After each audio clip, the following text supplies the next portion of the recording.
मैं हूं आबिद हुसैन शेख, आपका खैर मकदम है 4 टीवी न्यूज कर्नाटक एक्सप्रेस में।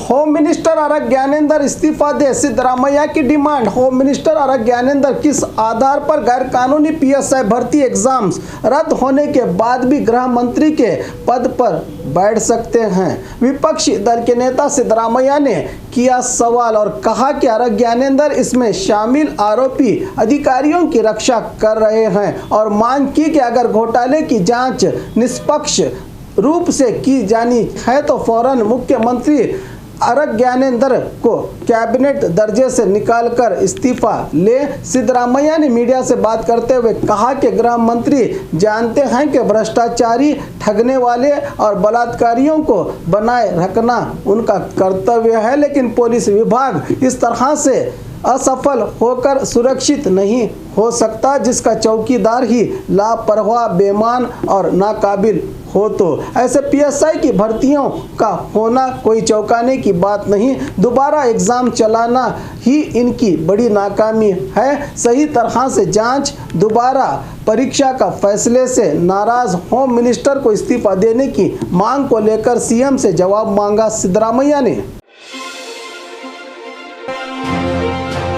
पीएसआई स्कैम में सिर्फ गलती करने वालों को ही सजा मिलनी चाहिए। एचडी कुमारस्वामी पीएसआई स्कैम के मास्टरमाइंड की गिरफ्तारी हुई है, उनसे जानकारी लेकर इस घोटाले में शामिल गलत करने वालों के खिलाफ ही कार्रवाई करें। पूर्व सीएम एचडी कुमारस्वामी ने मीडिया से बात करते हुए कहा कि पीएसआई भर्तियां रद्द करना गलत है। बहुत से लोग हैं जो ईमानदारी से परीक्षा पास की है, दोबारा से परीक्षा ये उनके साथ नाइंसाफी होगी। सरकार को ही यह सलाह दी कि पहले सभी तरह से जानकारी इकट्ठा करके जांच होनी चाहिए और फिर फैसला लिया जाना चाहिए कि कौन सच में इस पीएसआई पोस्ट के लिए काबिल है। सरकार के इस लिए गए री एग्जाम का यह फैसला गलत है, कहा कुमारस्वामी ने। हुबली मामला, पुलिस कस्टडी में आत्महत्या की कोशिश। हुबली दंगे के आरोप में मोहम्मद आरिफ को गिरफ्तार किया गया है। गुरुवार रात को टर्पंटाइल पीकर आत्महत्या करने की कोशिश की। बताया जा रहा है कि आरिफ ने पुलिस कर्मचारियों से अपने पैर के जख्म पर मरहम लगाने के लिए मांगा था, जिस पर पुलिस कर्मचारी ने एक बोतल दी। फौरन उसने वो बोतल में रखी टर्पंटाइल पीकर आत्महत्या करने की कोशिश कर रहा था, तो उसी दौरान उसके साथ रहे एआईएमआईएम के सदस्य नासिर अहमद ने देखा और उससे वो बोतल छीन ली। फौरन आरिफ को इलाज के लिए किम्स हॉस्पिटल में दाखिल किया गया है। फिलहाल वो ठीक है, कहा पुलिस ने। थाने में सच बाहर लाने के लिए पुलिस ने कैदियों को लाठी का मजा चखाया तो पता चला कि टर्पंटाइल घाव पर लगाने की बजाय वो पी गया, कहा पुलिस ने। न जाने इन्हें अपनी बेगुनाही साबित करने में और कितने दिन लगेंगे, ये तो वक्त ही बताएगा। पीएसआई भर्ती री एग्जाम पर विद्यार्थियों ने किया सरकार के फैसले का विरोध। सरकार ने घोषणा की है कि पीएसआई की परीक्षा को फिर से दोहराया जाएगा। इस फैसले के खिलाफ पीएसआई के उम्मीदवार नाराजगी जताते हुए शहर भर में रहे संबंधित अधिकारियों से अपील करते दुखी छात्रों ने कहा कि 100 लोगों को कानूनी सजा नहीं मिलेगी बल्कि एक को मिलेगी, लेकिन यहाँ तो बेगुनाहों को सजा दी जा रही है। सरकार की इस तरह की नीति ठीक नहीं है। छात्रों के साथ ये उन लोगों के साथ नाइंसाफी है जिन्होंने ईमानदारी से एग्जाम को लिखा है। सरकार के इस फैसले से नाराजगी जताते हुए अपने सपनों और लगन को बेकार होने नहीं देंगे। सरकार को फैसला बदलने और इंसाफ मिलने तक हमारा संघर्ष जारी रहेगा और फ्रीडम पार्क में विशाल प्रोटेस्ट करके अपने मांगों को मंगवाएंगे, कहा पीएसआई पोस्ट के इन बेगुनाह उम्मीदवारों ने।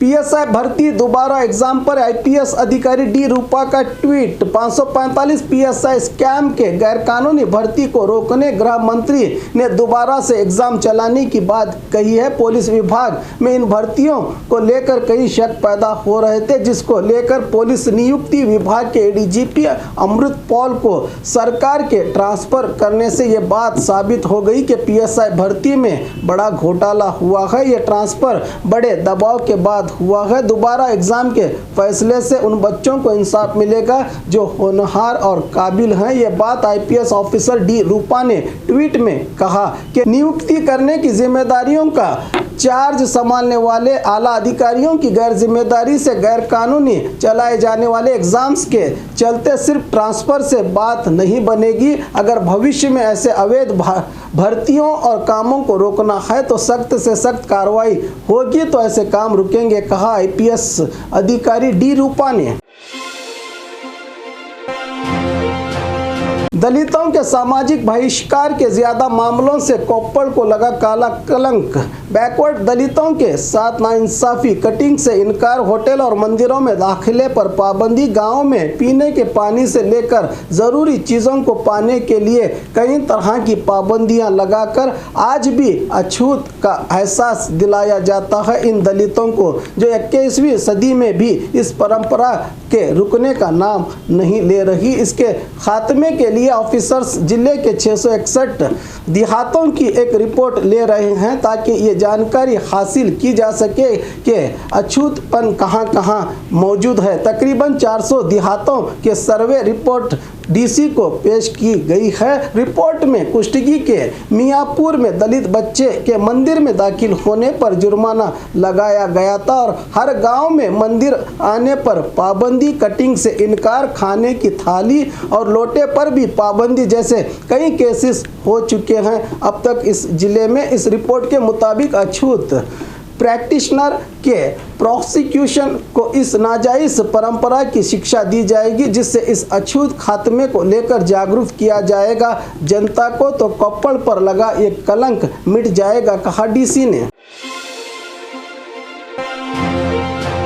कर्ज चुकाने के लिए लूटने वाले आरोपियों की गिरफ्तारी। बेंगलुरु राजाजी नगर के पुलिस थाना दायरे में पूरी प्लानिंग के साथ डकैती की वारदात को अंजाम देने वाले 2 आरोपियों को गिरफ्तार किया गया है, जिनकी पहचान सचिन और जयंत के नाम से हुई है। 21 तारीख को क्लर्क मंजुनाथ राजाजी नगर आरटीओ ऑफिस में जमा हुए 5 लाख रुपयों को पास के एक बैंक को ले जा रहा था। आरोपी हेलमेट पहन बाइक पर आके पैसों की बैग लेकर फरार हुए थे, जिसको लेकर राजाजी नगर पुलिस थाना में शिकायत के चलते पुलिस ने जांच शुरू कर दी। सीसीटीवी फुटेज के आधार पर दोनों आरोपियों को गिरफ्तार करके इनसे 2,52,000 रुपये और वारदात के लिए इस्तेमाल की गई बाइक को कर लिया है जब्त। डकैती की असल वजह कर्ज चुकाने के लिए लूटने की बात को कबूला इन आरोपियों ने। जमीर को लात मार के अंदर डालना चाहिए, बसनगौड़ा पाटिल यत्नाल। कांग्रेस एमएलए जमीर अहमद खान ने पिछले दिनों हुए फसाद का शिकार इलाकों में खाने के किट्स तकसीम किए थे। इस पर बीजापुर सिटी एमएलए यत्नाल ने मीडिया से बात करते हुए कहा कि जमीर को लात मार के अंदर डालना चाहिए, जो हमेशा हिंदुओं और सरकार के खिलाफ रहे हैं। थाने और मंदिर पर पत्थर मारने वालों की गिरफ्तारी के बाद उनके घर जाकर उनकी मदद करता है जमीर, ये गलत है। इस पर कार्रवाई क्यों नहीं होती? क्या राज्य का होम मिनिस्टर सो रहा है का सवाल उठाया बसनगौड़ा पाटिल यत्नाल ने। और खबरों के लिए देखते रहिए 4 टीवी न्यूज़ कर्नाटक एक्सप्रेस।